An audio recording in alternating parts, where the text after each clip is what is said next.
So good morning, I'm Rabbi Lustig, although this morning I do sound like Kermit the Frog. Hopefully my mother's not listening in, because if she is, I'm sure there'll be chicken soup on my door by the time I get home.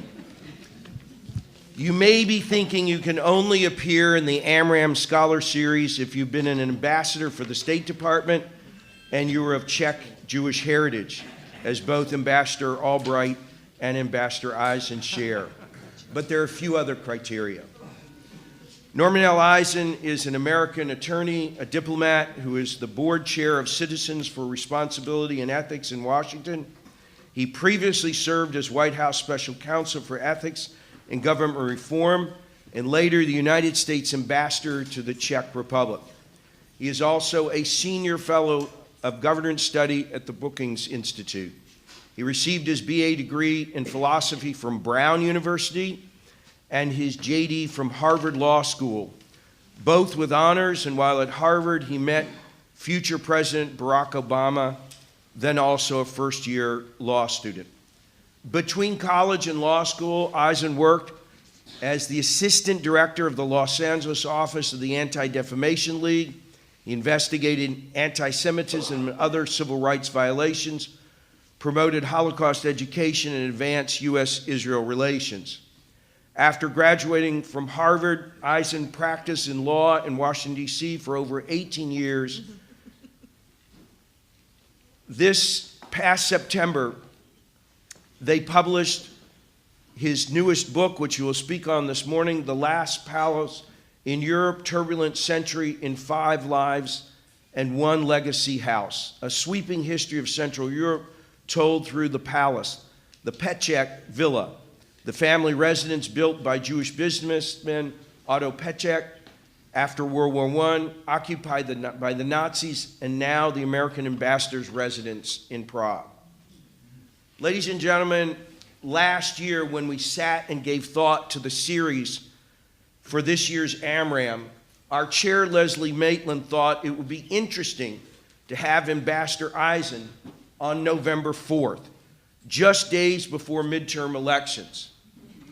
I paused and thought of November 4th, a day we mourn the assassination of Yitzhak Rabin. When politics, hatred, and violence all collided in Jewish history and changed the world. And so we here are again, on a Sunday in November, when hate, politics, and violence confront each other, and their effects and our response will determine our destiny. Yes, we know Norman Eisen for his stance on government ethics, but this beautiful and important book tells a personal story about hope, opportunity, optimism in the shadow of a painful past. I believe most touching in this book to me is the dialogue often between Norman and his mother, between the present and the past. Norman's mother, a survivor, left her native land, forced into Auschwitz by Hitler's Nazi regime. She and Norman's father came to America from Israel, and they opened a hamburger stand. And they had 3 rules.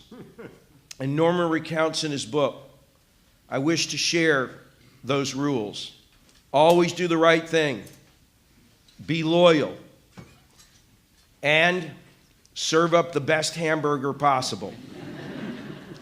Which got in his life to become do the best you can possibly do. This book is a beautiful story, a history of personal and politics through the story of a palace that became in so many ways a home to hope. I want to share one passage. It's about when he slides under a table and takes a look at the Nazi inventory mark for the second time in a dining room table. And I hope I'm not preempting anything. No, you cleverly went to the end of the book. Yeah, well, it's worth reading. I saw the hateful symbol again together with its serial number, but now, with the benefit of a repeat visit of better lighting, I noticed that there was also an older mark daubed on the white paint, aged to ivory. It seemed to be the original Pecha inventory designation from when the house was first opened. And there was another, newer number too, the U.S. government property number, I guess from when the palace was first acquired after World War II. It was repeated on a later edition, a shiny modern label along with a barcode. There it was right in front of my eyes, the story of the past century in the palace, acting as nearly as curved as the villa itself, Czechoslovakia and Jewish origins, German occupation, American restoration and sustenance. My presence in Prague as U.S. ambassador was the result of the identical trajectory. The underside of that table was a map of the Czechoslovakia century and of my family as well. Ladies and gentlemen, we are honored to have Ambassador Eisen, who continues to triumph right over wrong, who is always loyal, and who will serve up the best because he comes from the best heritage possible. Thank you.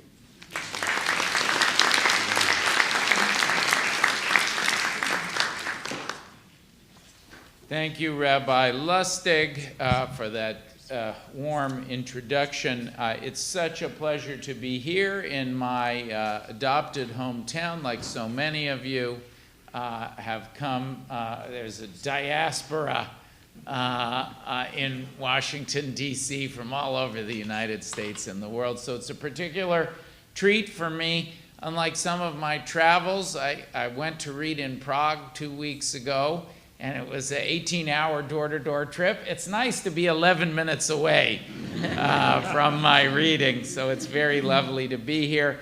It's a particular treat to be at Washington Hebrew, this historic Washington Jewish congregation, one which so beautifully exemplifies our Jewish traditions of continuity, of celebrating our heritage, and of tzedek tirdof, of the pursuit of social justice. Washington Hebrew is at the forefront of that effort, and not just on Jewish causes,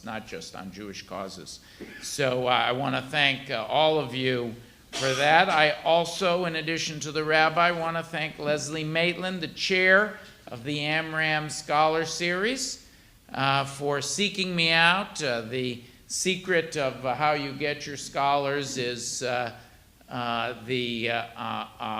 just the repute of Washington Hebrew, but Leslie scours the globe to get the scholars. You got 2 in one shot because I was sitting next to Stuart Eisenstadt when Leslie scouted me out at the Jewish Book Council. My wonderful friend and mentor, and you have had another of my teachers and friends and fellow Czechoslovaks, Madeleine Albright. She's one of the few who still refers to herself as a Czechoslovak in this 100th anniversary that we'll talk about of that country, a model, small model of the United States, a federated country made up of the Czechs and the Slovaks, 2 very different people, joined by ideas of freedom, American ideas that were transplanted by Woodrow Wilson. So, Leslie, I want to thank you for having me. And it's significant, I will say, before I read, we're just 8 days after the most murderous attack on Jews in the history of the United States. And I felt this week that the heroes, and you'll read about some heroes of the Jewish people, that our 11 holy Jewish martyrs, a line of continuity that begins with the very earliest stories that we have of our people in the Torah, that we have now 11 more, and we mourn them, of course. We feel their pain, the pain of their loss acutely, but they're also champions because the one thing that the Jewish people have never stopped doing in our entire history, that we trace. No matter what oppression we face, we do not flinch from that mission of Tzedek Tirdof, of trying to do good for our own people and for the world. So to me, they are not only martyrs, but they're heroes, and it's been so touching in this country to which the Jews have contributed so much, but which has also contributed so much to us, to see how the people of America have rallied to our cause and have come to our defense. And this trajectory in which we find ourselves, of course, is not a surprise. The threat that confronts the Jewish people today is not a surprise to any student of history. Because what you find, we find ourselves in a moment of overt, the midterms elections have been made into an overt referendum on hatred and discrimination. And even if the Jews are not the named targets of that effort, we know from history, and I'm going to read you a little section now, we know from our history that whenever others are targeted, if the Jews are in a population, we are not far behind. So we must treat these, and I've had a vigorous debate, and perhaps not everyone will agree with me. I suspect most of you will agree with me looking around the room, but I hope there is someone here who won't agree with me. And when we do our questions and answers, we'll talk about the moment that we're in. Some have said to me, well, how can you be so severe on this moment? Because the Jews, after all, the president is not talking about the Jews. He's talking about a caravan of migrants. No! No, if there's one history, I'm going to read you a section of the book that illustrates this. If there is one lesson of Jewish history, it is that the Jews are the typical other. We are the other par excellence. And so whenever the others are picked on, our moment soon comes. And that is a preeminent lesson of World War II. I won't read this section of the book, but the chapter that the rabbi read from is about in Prague, taking on this climate of hatred. And it was not in fighting. I did speak up against anti-Semitism. I spoke up against discrimination against other minorities, the Roma, but I almost got thrown out of the country for fighting for LGBT rights, for staging a Prague Pride event. And my best advisor, my Holocaust survivor mother, helped me steer my way through that, and she reminded me about this. Maybe I'll read that little snippet too. So what I want to read about is, I'm going to read from my book, The Last Palace. I should probably say a word about The Last Palace. And what time do we take questions? I'll calibrate myself. 11:30. Okay. So my book is The Last Palace. And as you heard from the rabbi, it is a history of the past 100 years, 1918 to the present, as seen through the windows of the home that is thought to be the most beautiful and there are friends here who've seen the home up close and personal. The thought to be the most beautiful property owned by the United States anywhere in the world. When President Obama offered me the job, himself very fascinated with diasporas, himself the child of a diaspora, he thought it'd be so wonderful send me back to my mother's homelands. As the rabbi said, I was a law school classmate of the president's, and he had met my mom.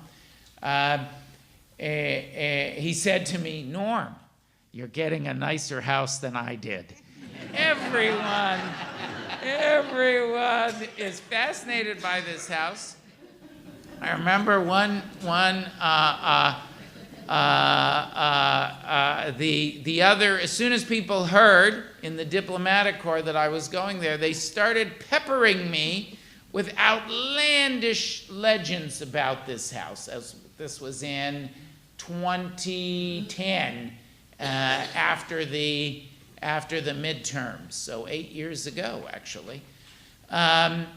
People started telling me incredible stories about this house, and I thought these stories cannot all be true, that the people are telling me that there's the first builder of the house was the richest man in Europe and concealed. The house was full of hidden compartments and passages, and they believe that he has a fortune still concealed somewhere in the house, or how he built it, tore it down and rebuilt it 8 times to get it just right, of the Nazi occupation of the house and the wild Nazi bacchanals that took place there, including ones in which Heydrich, the most feared man, even Hitler was nervous about Heydrich, the most feared man in the Reich after the Führer participated.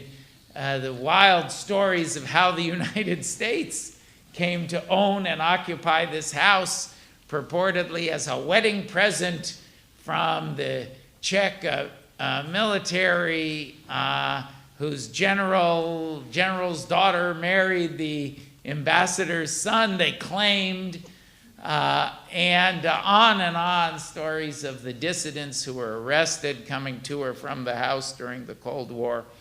From that moment, long before I moved into the place, I became fascinated with these legends. And I will tell you, we'll talk a little bit about the book and the lessons of the book and the stories of the book. And we're very privileged, in addition to having visitors and guests, my friends who came to see me in the house here today. We also have the descendants of some of the occupants of the house and those who visited the house in the historical periods. Yes, they're here. Some of you are amazed. I'll introduce them at a suitably boring moment when I see people nodding off. So we have distinguished special guests here today who know that the actual stories are even more interesting than the legends. That was the incredible thing, and I'll speak after I read to you a little portion. I'm going to speak about the characters in the book and my journey of discovery to learn what really happened in this house that sailed through the past century, really the transatlantic century, starting with Woodrow Wilson entering World War I and then insisting on hybridizing American-style democracy at Versailles and Trianon, on imposing our ideas, crossing them with the French, the more genteel French and British ideas of democracy, our American ideas. We've been in a century in which transatlantic democracy has had 3 great surges forward and 3 great counterattacks. And we're in the midst of one of those counterattacks now. And we'll talk about that a little bit. So I want to read for you a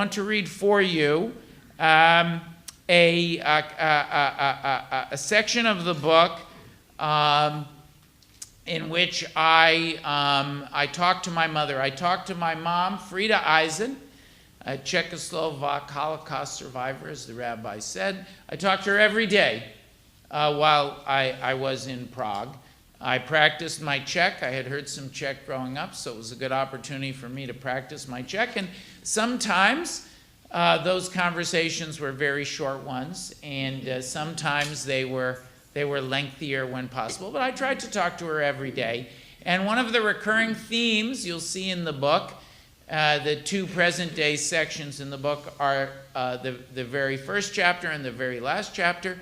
You'll see a theme is I'm trying to get my mother to come and visit us, or even move in with us, return to the Czech lands that she loved so much, where she'd been born, where she'd been deported from there, surviving Auschwitz and a forced labor camp in Germany, returned, rebuilt her life, only to have to flee communism.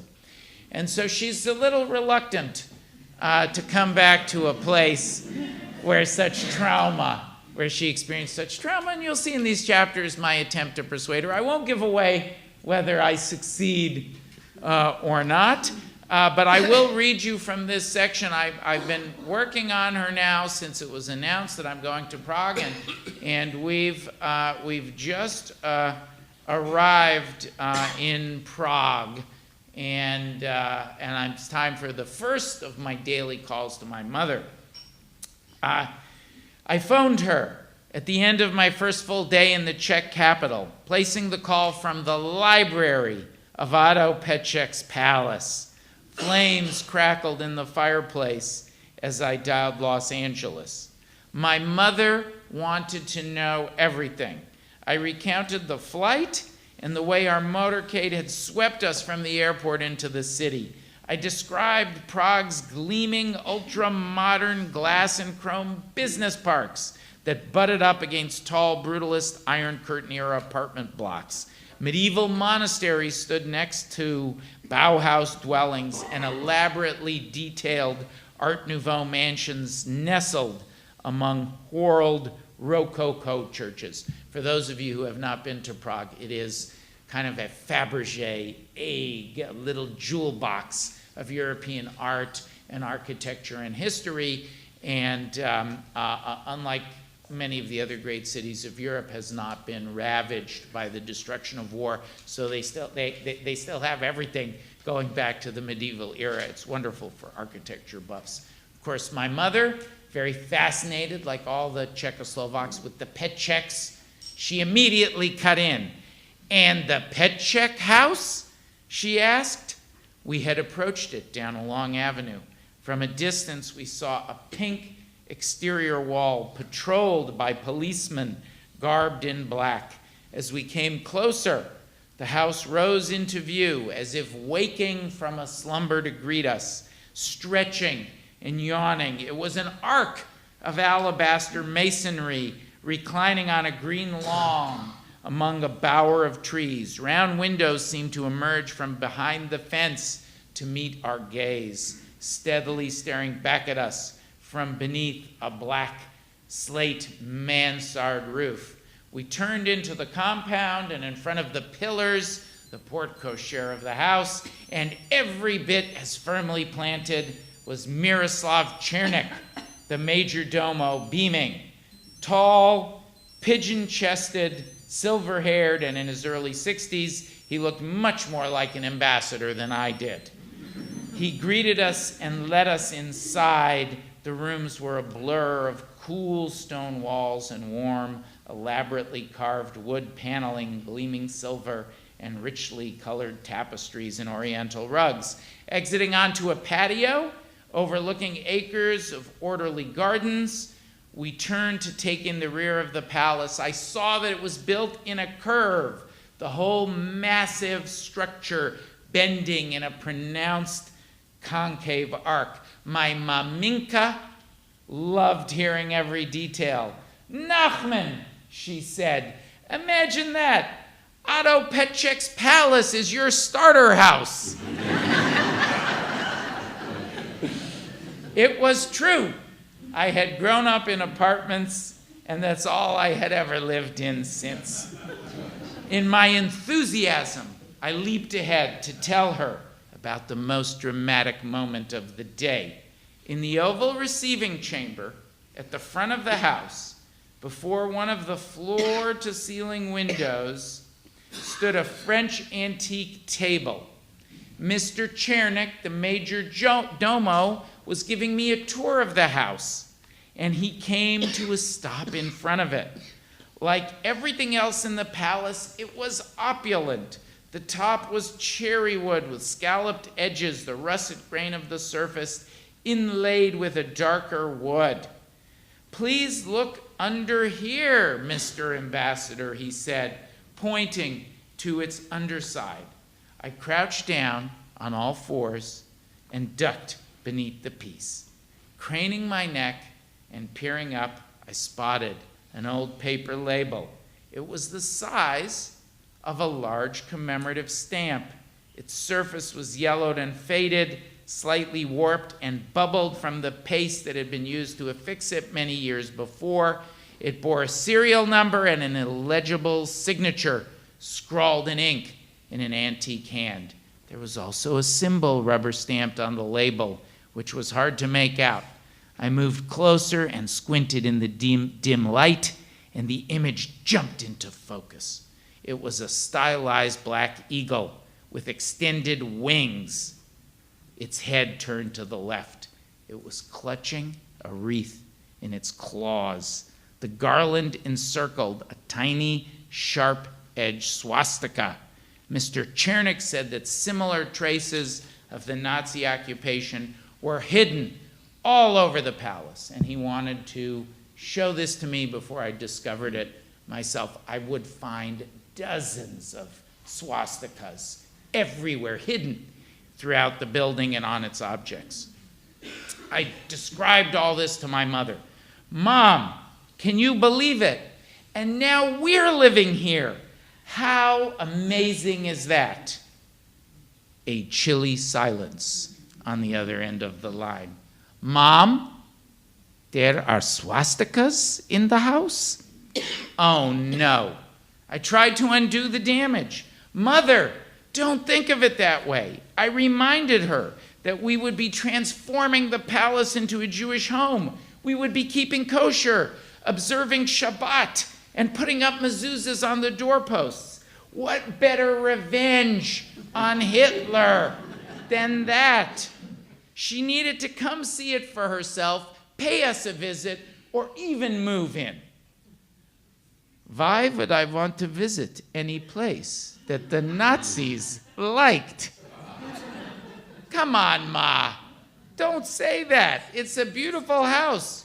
What if I found the swastika in my room?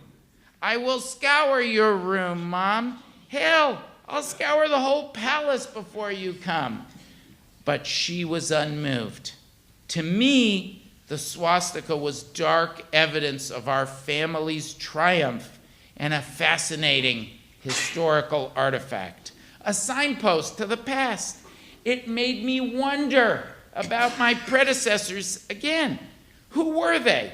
How had they ended up here? What had the past century, the tornado of historical forces that had whipped through my mother's homeland, depositing her and our family across the Atlantic Ocean in the United States, what had they looked like to each of my predecessors through the windows of this very palace? But to my mom, the Nazi symbol was no beguiling relic. It did not provoke curiosity. It evoked visceral trauma, a sinister weight that she would always bear. The harder I worked to persuade her otherwise, the more implacable she became. Best to change the subject, I thought. Casting about the library from which I was calling, with its thousands of volumes belonging to the original owner, Otto Pecha, their spines catching the firelight, I asked her the first thing that came to mind. "What do you know about Otto Pecha, Mom?" "Ah," she sighed. "Otto Pecha. The Czechoslovaks were the cleverest people in Europe, and the Jews were the smartest people in Czechoslovakia. And Otto, he was the best of them all. He had everything: talent, money, education, but he was an optimist. Like you, Nachman, and optimism can be a very dangerous thing in Europe."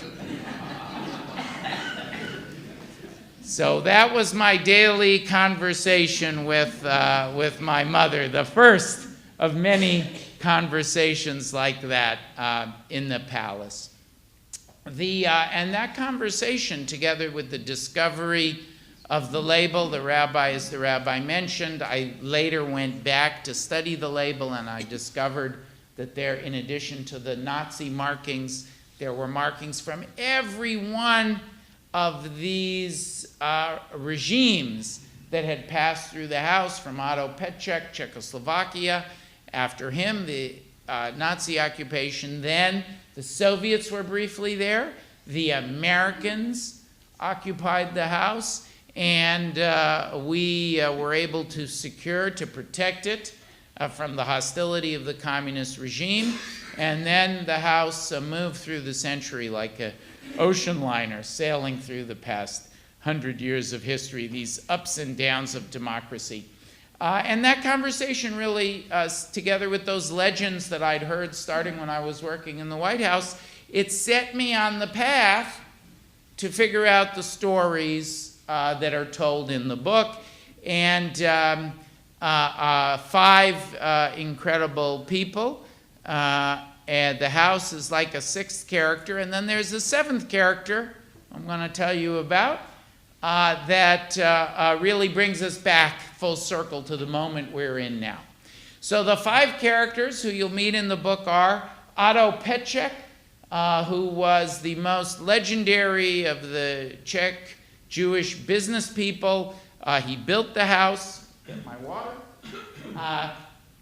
Otto built the house as a tribute to Wilson's arrival in Europe, saving Europe. He gambled his entire fortune on Wilson and the Allies. He believed that the American entry was coming and it would swing the war, and he gambled his entire fortune on that, and he was successful. So he ended up with the largest part of the gamble was buying every coal mine that he could lay his hands on in what would become Czechoslovakia.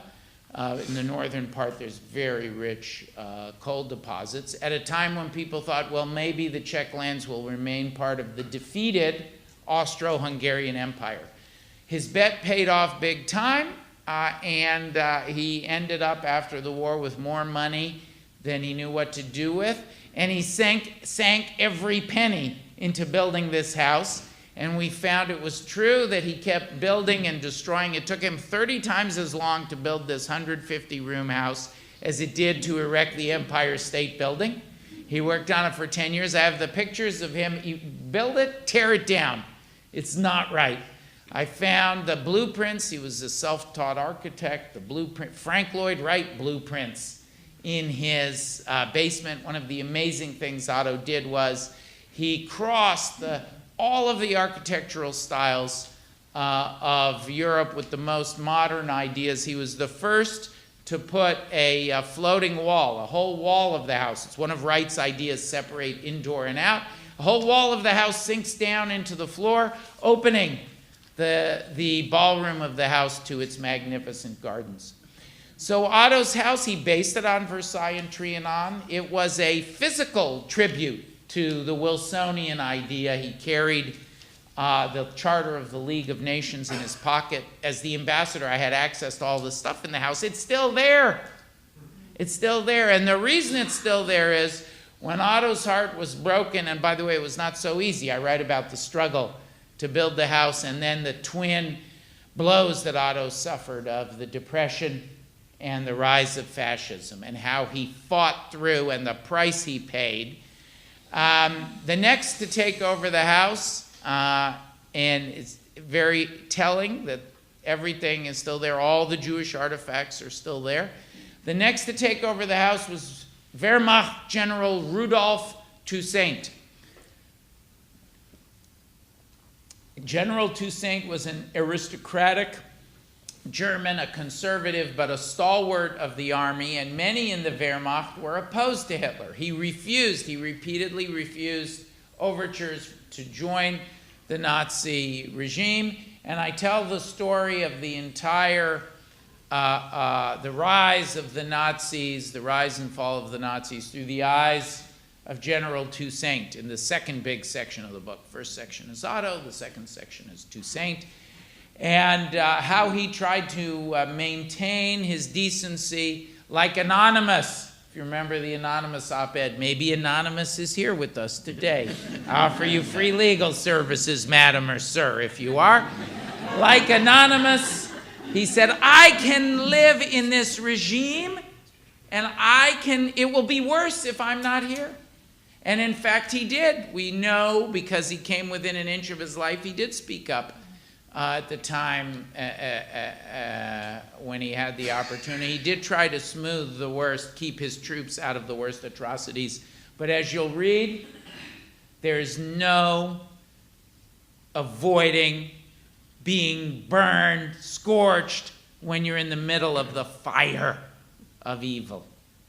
So he found himself fatally compromised by the regime he served. And then in the very last days of the war, he had an opportunity to redeem himself, to save his soul, to save the last palace and Prague itself and all of Prague's inhabitants from destruction by turning on the SS and making common cause with General Patton. And you'll see what he did with that opportunity, an untold story of the end of World War II. That's the second big section in the book. The third section in the book is another fascinating character, an unsung hero of the United States in World War II, and really of American Jewry. So it's such a pleasure for me to talk about him here in the confines of a Jewish institution. And his name was Lawrence Steinhardt, Ambassador Lawrence Steinhardt. And Ambassador Steinhardt, like Otto Pecha, was from that generation of emancipated Jews, of Jews who were free in the United States, as Otto had been in Europe, to have a career, to fully participate. They still encountered very profound anti-Semitism, and the State Department was a hotbed of it. But you could have a meteoric, stellar career, and Ambassador Steinhardt did. He was an FDR successful New York lawyer, a confidant of FDR, who called him his hoss trader. And FDR dispatched him to diplomatic hotspots all over the world, starting when he helped FDR get elected. He served in Europe when Stalin and Hitler made their pact, the Molotov-Ribbentrop Pact. FDR sent Ambassador Steinhardt to Moscow to try to minimize the damage. When he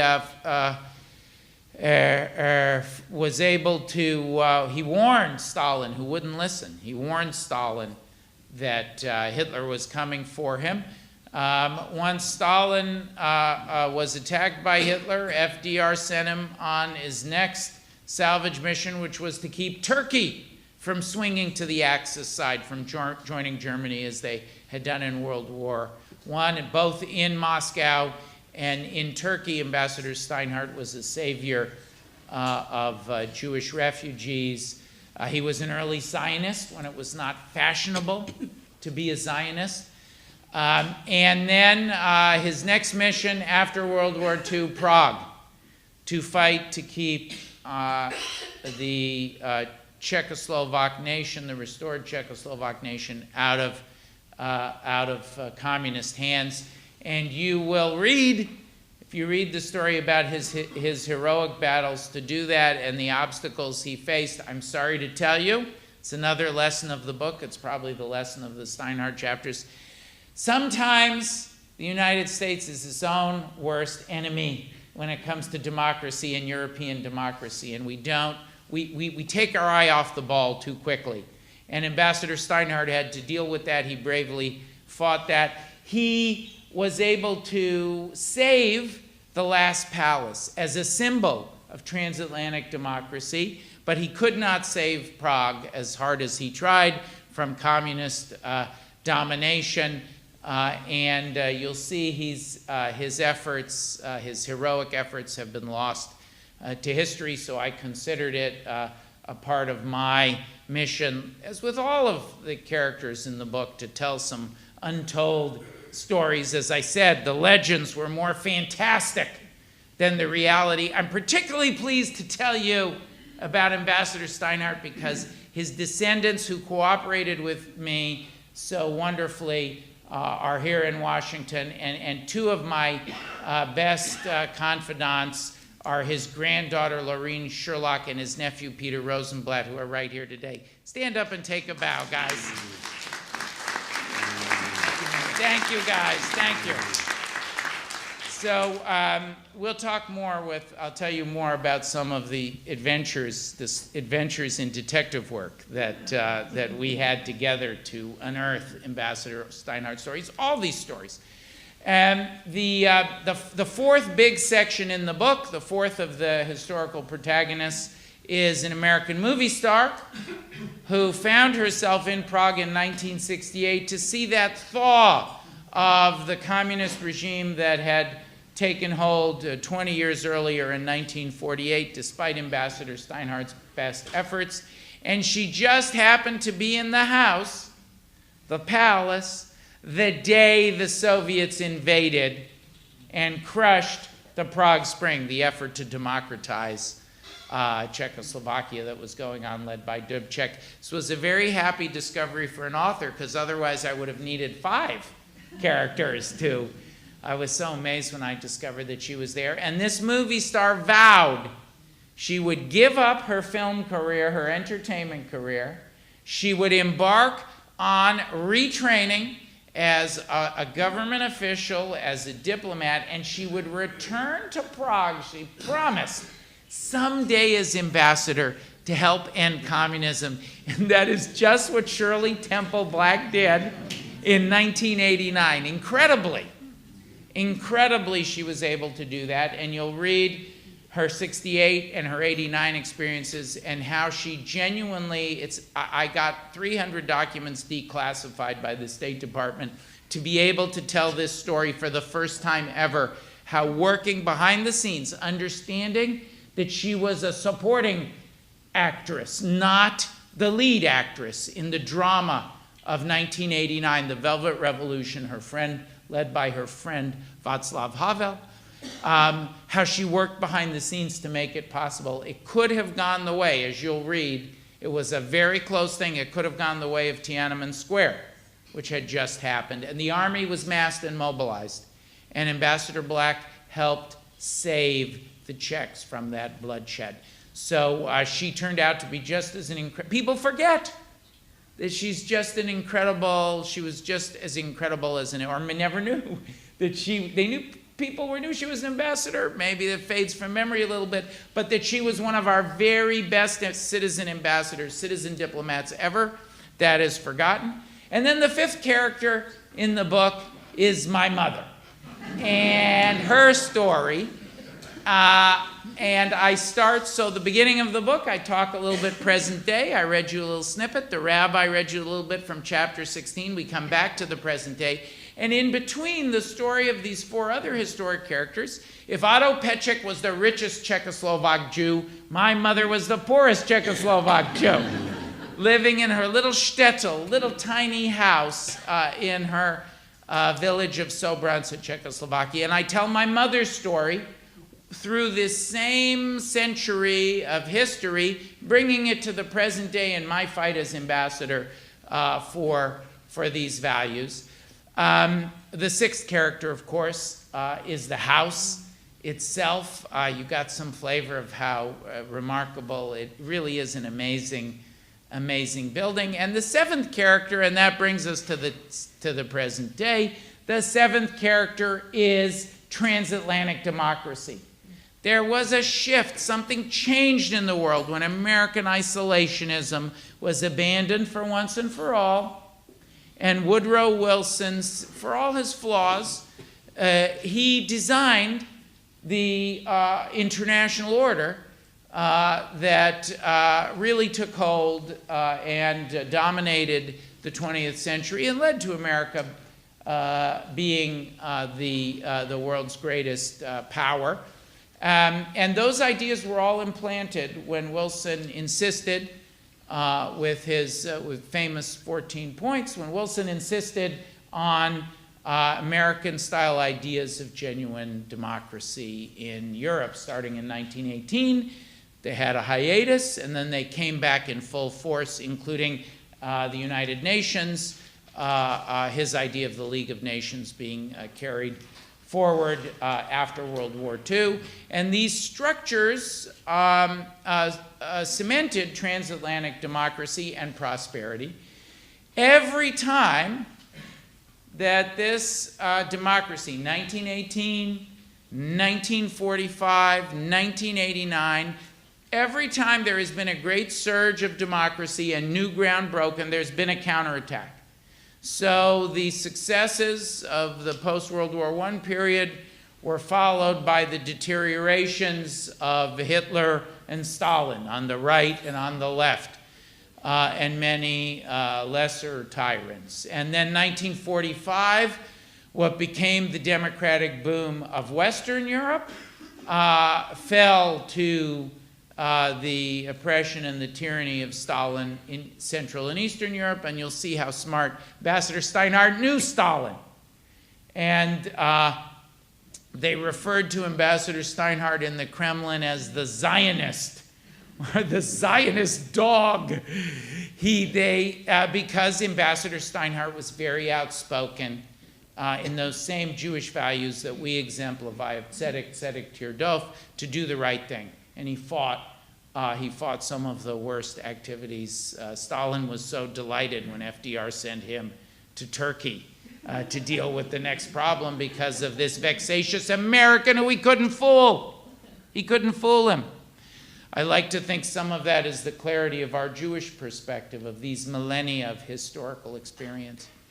And then eventually we defeated that, 1989. And America did the same thing, and it has come back. I promised I would end on this, my friends. It's right where I started. In 1989, we failed to take sufficiently seriously this historical cycle. And I started to write a book when I went to Brookings after my ambassadorship, more of a dry, abstract book about the historical cycle. And I ended up determining that the better way to tell that story was through these 5 incredible people I write about, and the House. But that 7th character of democracy, if you read closely, you'll see is running through all these chapters, and it's really the thing that animates the lives and loves, the heartbreak and loss and success, the fortunes gained, the fortunes lost, the families unified or shattered.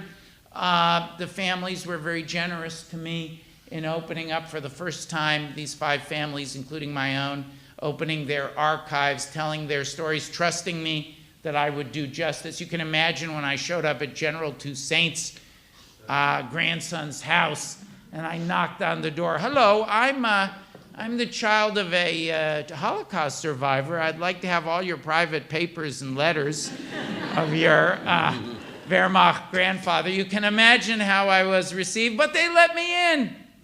They let me in, and every family, my Peter and Laureen, who I consider almost like my own family now, the German family was no less generous, and the love letters that I was able to get of family diaries, picture albums, film footage, every manner of record that enabled me to tell these 5 stories with almost novelistic detail. But every word you read, you can see in the notes here and in the full notes online.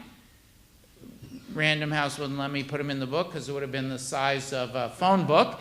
You can see that every one of them is verified. But the story that they tell, the underlying story that animates those 5 lives of heartbreak and loss and incredible triumph and gain, all 5 of the people and the House itself were fighters ultimately. However they may have stumbled along the way, were ultimately made choices to fight for democracy. When we took our eye off the ball in 1989, we never could have imagined that illiberalism, the same cycle we'd seen before, the hatred for democracy, would come roaring back in Europe, and that ultimately its exponent, Mr. Putin, would launch an attack across the Atlantic on an American election, on American democracy, would alter the course of our own democracy in the United States. And that is the last lesson of this book, and it's one that I hope you'll carry forward into this momentous week, this referendum on the idea of America, and dare I say for all of us, the Jewish values that animate so much of that idea. When America takes its eye off the ball, there is no avoiding, since Wilson connected us, joined us, married us to European democracy, there's no avoiding the loss of American blood and treasure.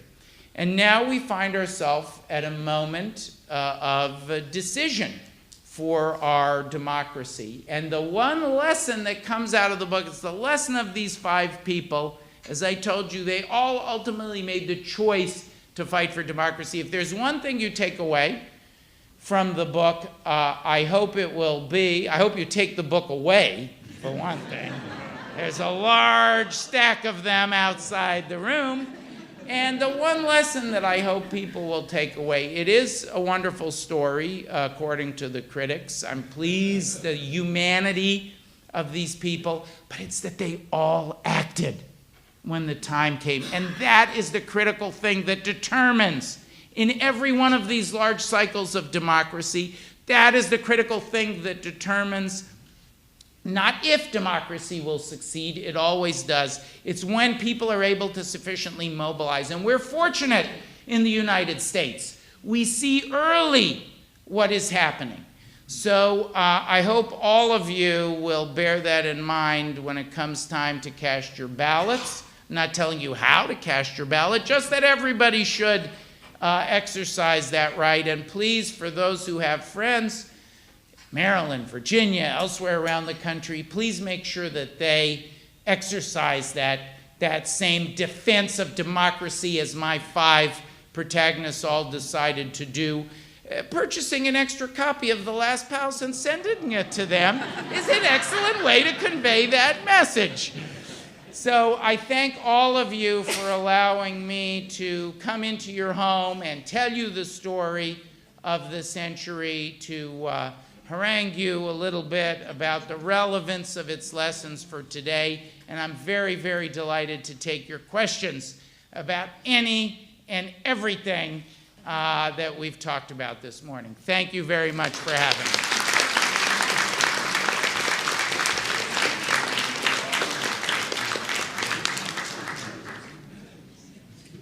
We want to thank the ambassador. That was a beautiful rendition. I will tell you, he does justice to his book, but it is one of the most readable and beautiful stories in so many ways. Just as he describes in the book, going through the entire house and cleaning with a feather, looking for hummets, the impurity of bread before Pesach. He has scoured history to make sure that we understand every little crumb and piece of a story of the nature of democracy and the opportunity of optimism that we have in this time. It is my pleasure to call upon Leslie Maitland, the chair of our Amram Scholar Series, to give you a little bit of what's coming up before we enter into our question and answer period. Leslie?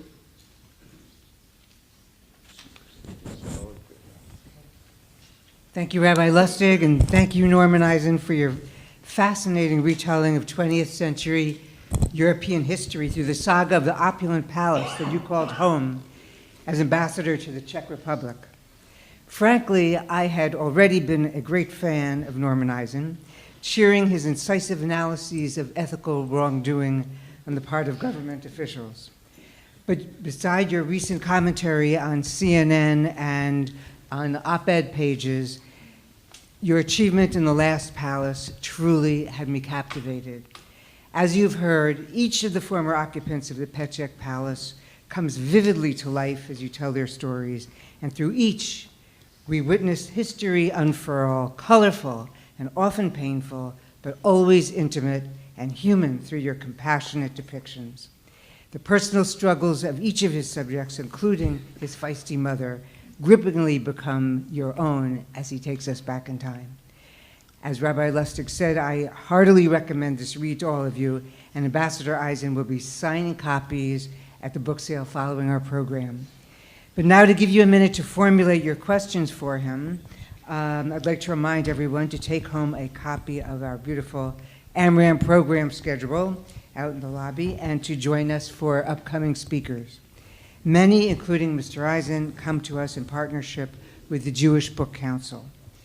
Our next three events will be jointly hosted by the Amram Scholars Series and the WHC Academy. With a different format from our traditional Sunday morning talks, on Monday evenings, December 3, 10, and 17, we'll have lectures followed by casual dinners and group discussions of the given topic.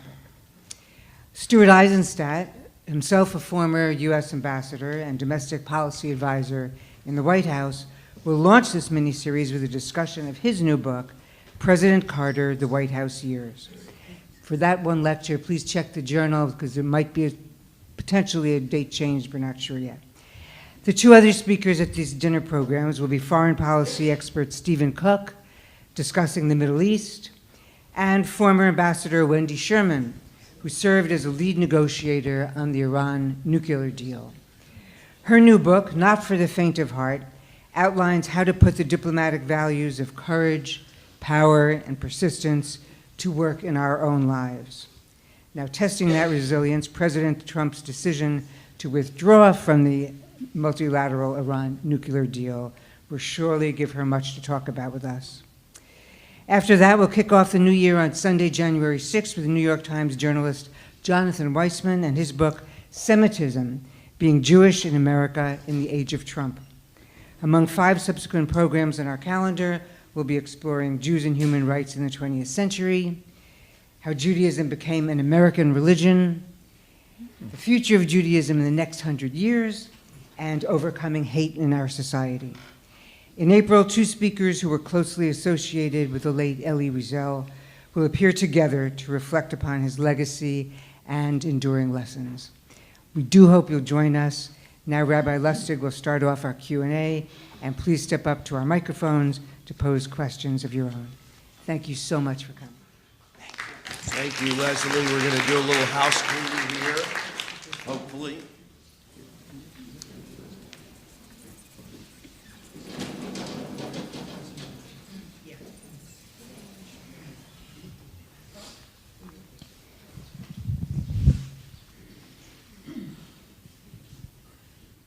Ambassador, you spoke about so beautifully about how in the particular time when you were talking about Ambassador Lawrence Steinheit, how America became its own enemy. And I'd like to ask you, given your experience and given what you've done, what do you think, are we still our own enemy? And what's the state of American diplomacy today? Well, we're not our own best friend in the Trump administration. I think that part of this cycle, Rabbi, that we describe, the 3 great surges of democracy, all stimulated by an enormous investment of American blood and treasure, 1845 and 89. And then the counterattacks, all 3 of the counterattacks come when we turn our eye away from Europe, or even turn inwards and exhibit hostility to Europe. While Mr. Trump's assault on our closest allies, attacking Germany, France, Britain, and our other European allies, for example, saying, well, they haven't paid their fair share of the defense, while it has a grain of truth to it. I also talked about the need for the Europeans to step up their defense spending. There's a target of 2% of GDP. But this kind of assault that you're seeing, the tone and the tenor, the failure to forcefully for so long to foot dragging when asked to condemn the Russian attack on our democracy, to condemn the Russian poisoning of Mr. Skripal, and then at the same time the embrace of those who are hostile to our values. It's not only Mr. Putin where you've seen that, but around Europe, I think the administration has been insufficiently strong in speaking out against the Polish slide towards illiberalism. Insufficiently strong, Mr. Orban of Hungary. He's transformed that country. Hungary is no longer a democracy. And America cannot passively sit on its hands when that happens. So the combination, not to mention the embrace of dictatorships all over the world, so the combination, he's even hostile to Canada. Who can dislike Canadians?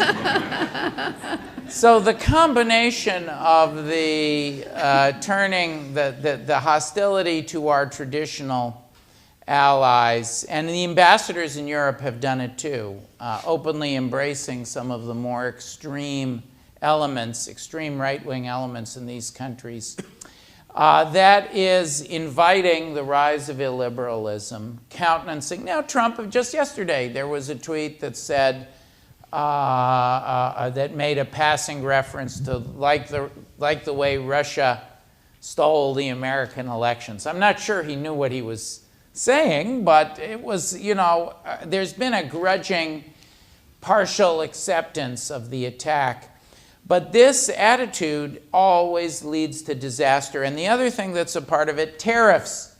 The Smoot-Hawley tariffs of the 1930s, the economic isolationism also create trade isolationism, also creates enhanced hostility. Eventually, America will re-engage. It's only a question of how much blood and treasure. So I fear that we are not supporting our own best interests with the behavior of the Trump administration. We'll go with ladies first. Oh, well. My family has a connection with the Banish, with the story that you Get a little closer to the microphone, if you will. with the Petcheks, in that my grandfather, Max Wehner, ran the mines for the Petcheks. And this is his wife. And he very much enjoyed working for the Petcheks for many, many years. And then when crisis broke out and the Petcheks had to flee, my grandfather was approached by the Nazis, and they said, please continue managing these mines for us. And my grandfather said, no, thank you, and left. And so they sold their beautiful home and went to the west, to Germany, to Munich, and restarted their life there. And my life was also totally destroyed.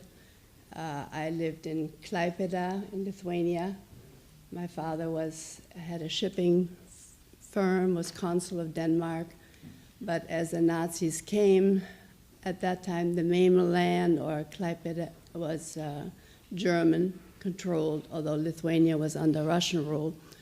But at that time, Gauleiter Koch, who was as evil as can be, wanted what we had, and house arrested us, etc., etc. And my mother, like your mother, very feisty and task-solving, constantly made it possible that she could, although it was illegal, get me out of there. And she came into the winter of January 45 by foot, by sled, by anything to me in Western Germany. But I just thought, since he was That's beautiful. connected- Thank you so much. Thank you. Thank you for that story, and I'll come and take pictures of your pictures when we're done chatting from my website. I must say that everywhere I go around the country and around the world to talk about the book, I hear wonderful and heartbreaking at the same time stories like that one as people step forward. I have not done a reading where somebody has not come forward to say they had some connection to one of the 5 characters. So thank you for sharing that. Thank And you. I'm going to ask, just to remind you, the rule at Washington Hebrew is I'm the only one that gets to make speeches. So just for the sake, and this was a beautiful sharing, but if you just make sure that there's a question attached and probably get to the question as quick as possible. Thank you. Ambassador, I really enjoyed your presentation. I think you need a little bit more animation, however, to get your points across. I shall have another cup of coffee as soon as we finish. But here's my question. As I stand and listen to the biggest bully that we've ever seen on the bully pulpit, I hear him attack our institutions. I hear him lie. And we all experience all of these things. And I've read where our institutions are the keel of our democracy. And right now, I think we're listing, seriously listing. What, in your opinion, is the cause, the reason behind the people who won't stand up and voice what needs to be said? Why is that? Well, it's the, to paraphrase, I think, Churchill, democracy would be so wonderful if it weren't for the people.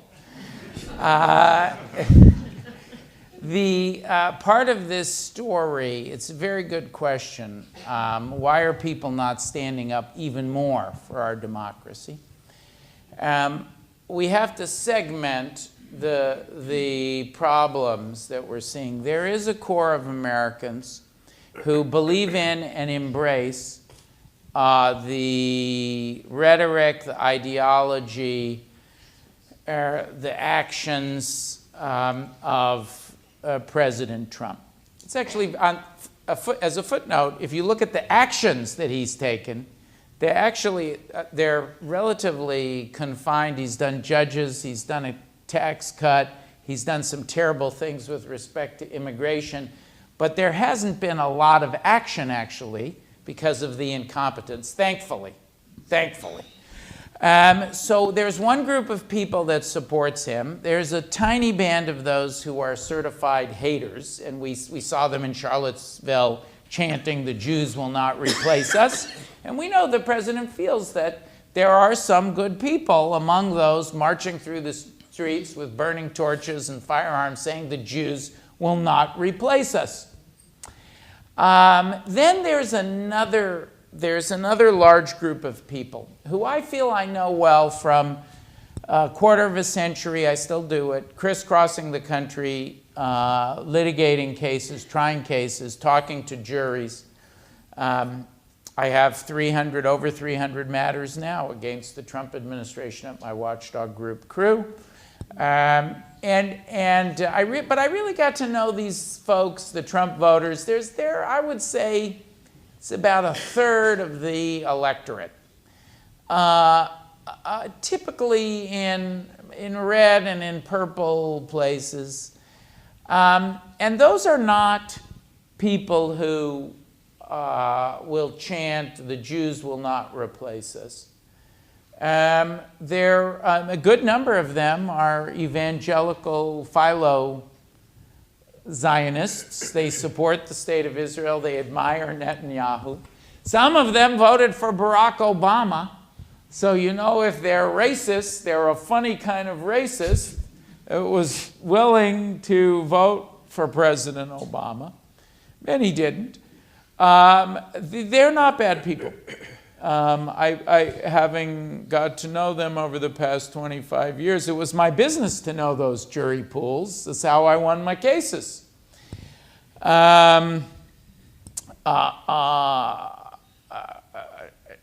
But they have suffered a series of profound dislocations in I won't just blame Democrats for this.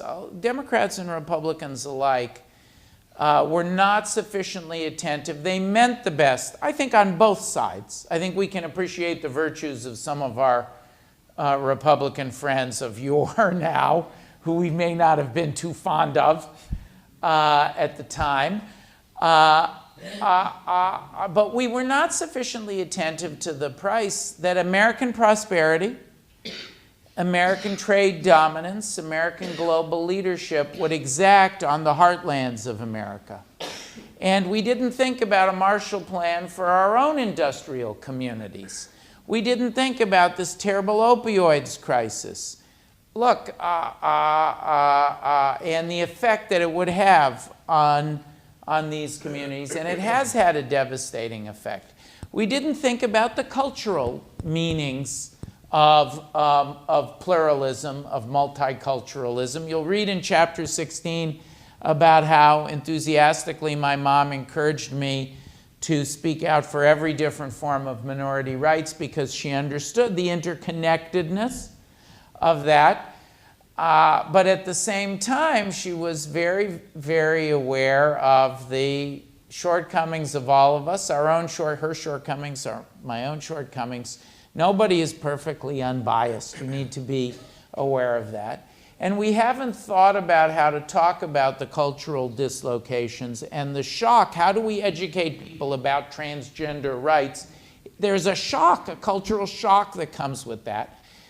I think it's a failing. I believe that love is there. I'm very much a student. I approach this 33%. Take out those who are chanting, the Jews will not replace us, those who killed the man who killed the 2 black people in the Krogers, the man who sent the pipe bombs, the man who murdered our brothers and sisters and seriously wounded those 4 policemen who are still recovering, non-Jewish policemen who came to our rescue.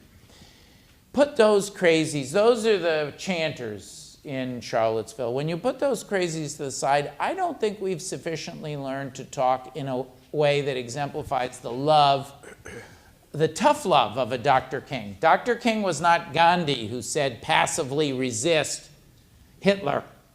He advised Buber, passive resistance. That would have just accelerated our demise in World War II. But there is a kind of tough fighting love that you need, peaceful we can do through civil disobedience. But I think you need to approach that roughly 33% with love. And I believe they have love within them. We don't know how to talk to them. I recently convened a round table of Europeans and Americans to talk about how to freeze the erosion of our democracy in Prague, when I was there for my book reading, 50 people, leaders from both sides of the ocean, to talk about how do we freeze this erosion of democracy and how do we go back up the trajectory, the positive trajectory. And I said, tell me, I put them on the spot, my panelists. We had little panels all day long. 3 or 4 people would kick off the conversation, then everybody chime in. What is the story that when you're selling liberal democracy, not in the liberal Democrat sense, but in the European American liberalism, the freedoms that animate our democracy.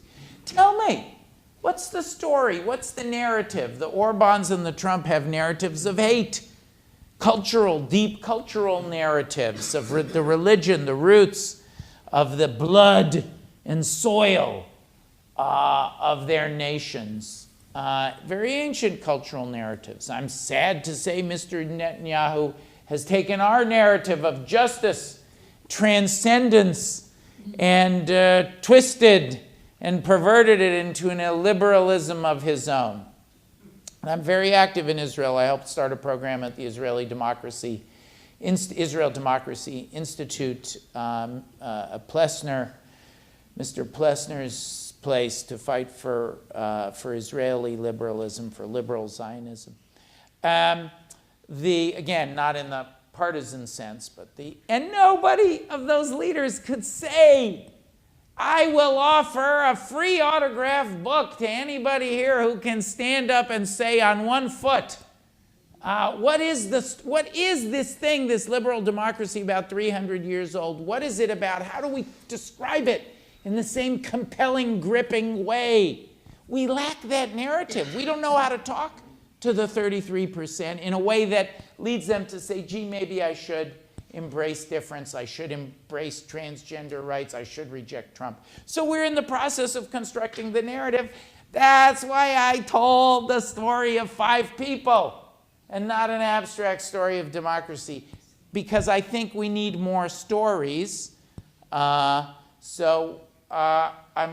you write, if you have any ideas for that narrative, write it down on the little yellow Post-it. Washington Hebrew, Leslie's very professional, and authors love it when you get the Post-it with the person's name to sign for. That's the sign of a pro operation. Now I know, zigzagging the planet as I do. Write down what you think that story is while you're waiting, should you choose to wait in line. Of course, you're free not to, and miss the reading experience of a lifetime. That's your choice. But jot down what you think if you have an idea. What I can say, al regel achat, like Rabbi Akiva, what I can say what our story is of democracy. Okay, who's next? Go ahead. I don't know if I can compete with that. Who can? I want to go back, if I may, just to the 3 dictates of your mother and father, that being, I don't have any problem with the hamburger one, I'm for that. But the other 2, do your best, and loyalty. Loyalty and always do the right thing. My father was burned out by the mafia, and they sent a Jewish mobster to try to extort him in Los Angeles. Burned out twice of the hamburger stand because he refused to put the mafia's slot machines, their gambling machines, back behind the hamburger stand. So those are the 3. But in going to also this concept of democracy, how do we deal with today a leader who demands loyalty from his followers, and those followers, I'm also including members of Congress. How do we reconcile that loyalty that he demands with our representatives, be they Democrats or Republicans, with their responsibility of oversight as opposed to just mere loyalty? Well, question. It's an excellent question. First of all, I want to make perfectly clear that House of Representatives, Devin Nunes-style loyalty is not what my parents had in mind. Fortunately, both the president and his enablers like Mr. Nunes are neither doing the right thing. They're certainly not serving the best hamburgers. What a collection of bumblers. We can be very fortunate, to the gentleman's question about the keel of democracy, we can be very fortunate that they're as incompetent and clumsy as they are. And by the way, I think the American people will reject this referendum of hate, and that at least the House of Representatives will become an independent oversight node. We do need to get back to real oversight. My friend, she visited me in the House. She's one of the great chiefs of staff, former Connecticut Attorney General Clarine Nardi-Riddle is here. Hello, Clarine. Clarine exemplified this kind of oversight when she worked for and with Joe Lieberman in the Senate, and it was bipartisan oversight. It was not always comfortable for the targets of the oversight. When I was in the White House, I occasionally had to trot up to the hill and be overseen. I remember, shocking, she's a wonderful person. She's in cycle, and she's a friend of mine, but Senator Claire McCaskill, who had been a state auditor, and she is a genuine overseer. I had done something she didn't like. And she called the president to complain, and President Obama did not want to deal with it. He's like, oh, Norm did that. Call him. So I'm sitting at my desk, and I get a call. They're transferring Senator McCaskill. And I explained, perhaps I appealed a little bit to our, implicitly. I didn't say, you're a Democrat, we're Democrats. I might have, and I justified what we'd done. She says, no, that's not right. I'm writing you a letter. And she wrote me a very tough letter. It was covered because she disagreed with something we'd done. That's real oversight. And there was, I can tell you, there was real oversight. There was bipartisan oversight. Now, a hopeful thing.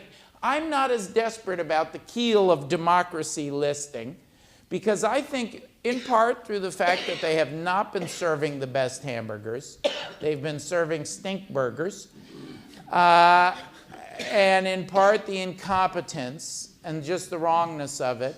But I think the rule of law system has been amazingly strong. And what you've seen is Trump's own Justice Department.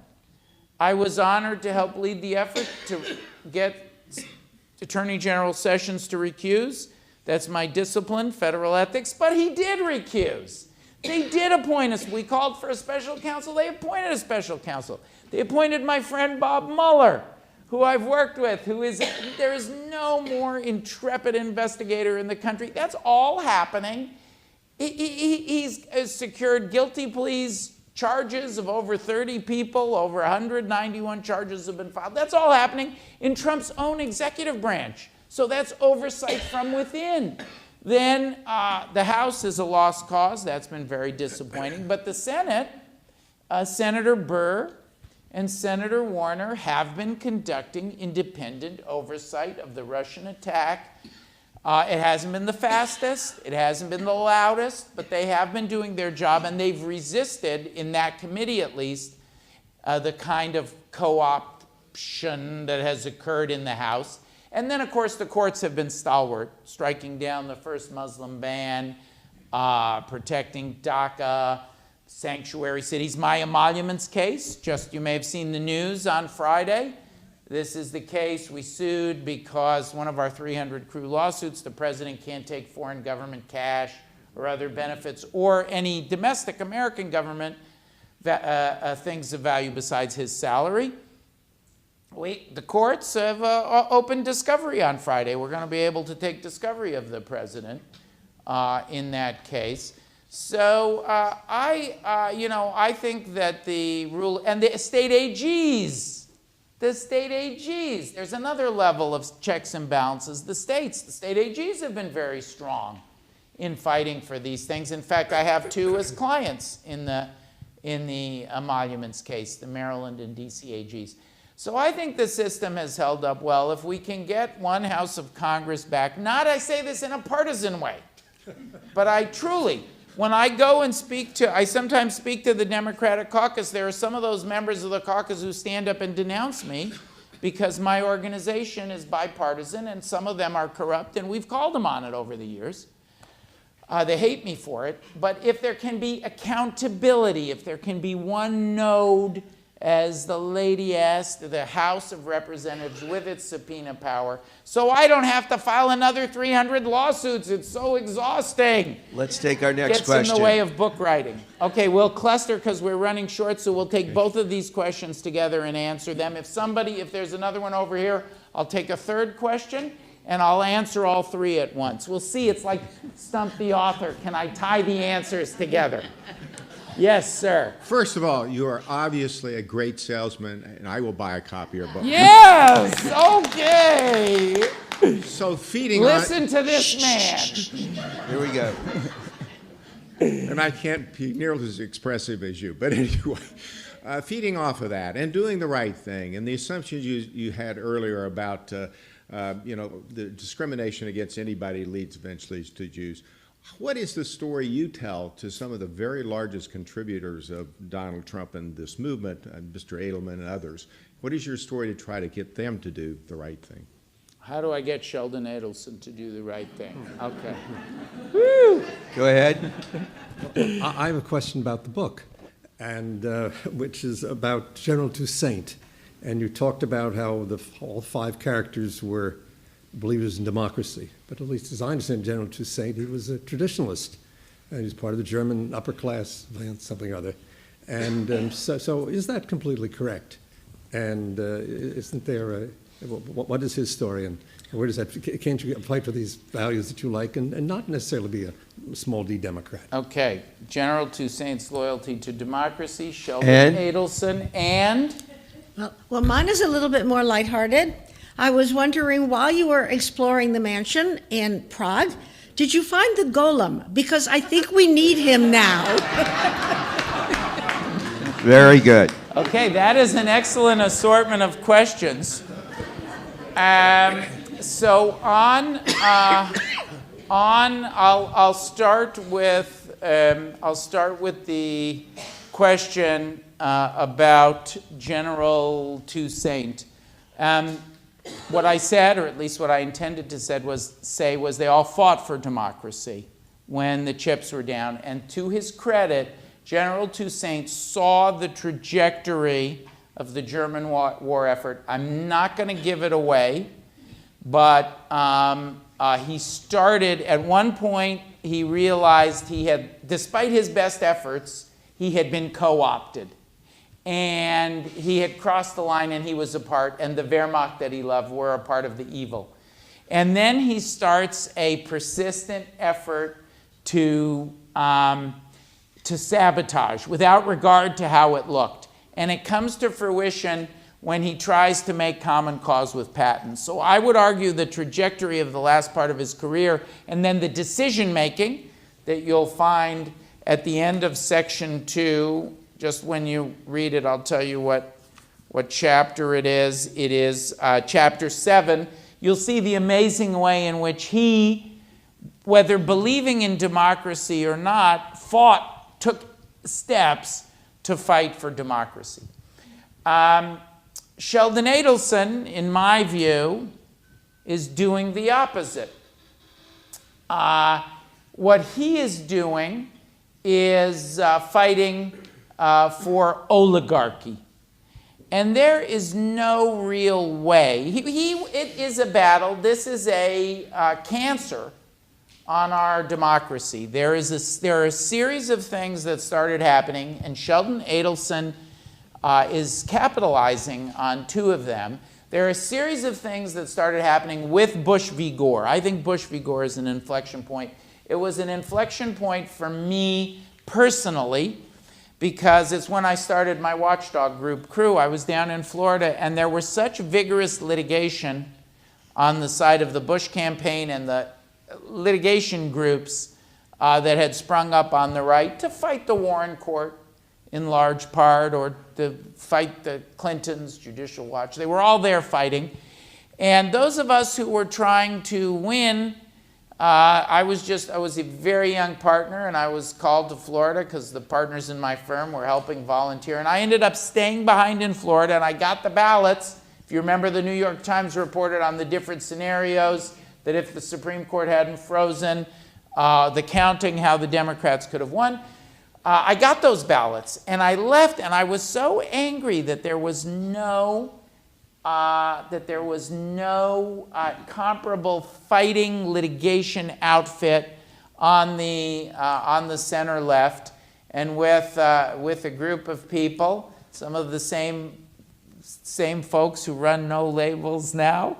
I started a center left litigation outfit just to balance things out because of Bush v. Gore. And we've been involved in fighting ever since, and it's been a rocky road for democracy, because you have Citizens United. It's one of the ones that Sheldon Adelson has capitalized on. The ability to put in, and cases like it, put in unlimited amounts of dark money. You have the gerrymandering cases. This is a ridiculous perversion of democracy that you can design these salamander that's where from Jerry Elbridge, who designed a salamander-like district to protect his congressional seat. They call it gerrymander. That's depriving the ballot. You're watering down some people's votes and enhancing others. The Senate is supposed to be that way. The Senate is designed 2 senators per state, irrespective of populace. The House is supposed to be democratically reflective. You have other A third one that Adelson takes account of, Shelby County. You have the unwinding of the voting rights protections for minorities. Chief Justice Roberts, a friend of mine, also visited the palace, came to see me twice in Prague. But Chief Justice Roberts was wrong when he said those voting rights protections were no longer needed. They're still needed. We see that in Georgia now, where there's this incredible disenfranchisement of hundreds of thousands of voters. Stacey Abrams would win that race by 10 percentage points if they let everybody vote, 5 percentage points, say. Sheldon Adelson is capitalizing on those anti-democratic trends. But the good news is, and you put it in the book, and this brings us to the golem. That there is a golem who comes to the protection of democracy. And you know what they say? And that golem is about to arrive, and has arrived again and again in the United States, because every time we've had an attack, like the Watergate, the jeopardy to our democracy of Watergate, it was followed by a flourishing of all the reforms that I, as an ethicist now, all those ethics rules were put in right after Watergate. Every time it's true in revolutionary times, the Civil War, you get these great moments of reform that follow the great moments of crisis. And that's thanks to our golem. And I'll tell you who it is. When they asked people, would you like to see, the legend is, people say, I want to see the golem. And where I davened, where I prayed every Shabbat in Prague, was in the Old New Synagogue. Some of you came to the Old New Synagogue with me. And I have my own seat in the Old New Synagogue, Rabbi, with my name on it. It's still there. My mother liked to tell people. We're much more democratic. My mother liked to tell people, we've been going there for hundreds of years. It's the first time our family had an assigned seat. When people come, the golem is supposedly in the attic of the Old New Synagogue. And when people come, they say, I want to see the golem. They take them up to the attic, and they show them, what do you think they have there? A mirror. Which is a beautiful place to end on our note. And lastly, I think the mirror is so important because the talent of this book is that it's really not about the election on Tuesday, although that is very important. It's not about Democrat or Republican. It is about tying the story of a Jewish family and the values of Judaism to the core principles of democracy. In your mother and father's hamburger stand, they taught you 3 important rules which have guided your life and protect our democracy through your incredible work in your beautiful book. And that is that to do the right thing. That is clearly a Jewish ethic. Being loyal, and in your case, the loyalty that comes out in the book is your loyalty and your struggle to be loyal to your Jewish faith and to be, at the same time, a civil servant that does not allow his Jewish faith to override doing the right thing. And thirdly, to serve up the best burgers possible. Now, those burgers are going to be consumed by folks. And our job and what you're asking us to do is decide what tastes good and what doesn't. The first 2 things are so important to us, and I think what my last question to you, but you've answered in many ways, what is the condition of our American Jewish community? It is intrinsically tied to our democracy. There has been no place on the face of the earth where we have lived as freely and as able to flourish. And so we need to follow in your stay, and that is to follow those first 2 rules and to be able to do the best thing possible and the best things that we can do to protect our democracy, our Judaism, and most importantly, our integrity. We thank you for all that you've done, and we appreciate it. There will be outside. Thank you. And we want to thank Leslie. I want to remind you, just a short note, this coming Monday night starts in our academy a 3-part series on anti-Semitism. The first Monday night, the first hour will be taught by Mel Urofsky, a professor and the author of the book on Brandeis. He's giving a short history. Then we'll do second hour, a particular discussion of some literature. The second week, which is on the 12th, has a fellow professor with your wife at Georgetown, is Father Dennis McManus, who is at Georgetown and will do a history of anti-Semitism and the church. And then we skip a week, the 19th, but on the last week, the 26th, we will have an evening with the Daron Ickerson from ADL, who has done an extraordinary job as the director here in Washington, and it's our honor that he'll be teaching with us. We hope you will join us. It's open to all. It's on Monday night. Please come to join us for the signing of the books. Excellent job. Thank you. Thanks, Rabbi. Thanks, everybody. Thanks, Leslie. That was so fun. That was so fun.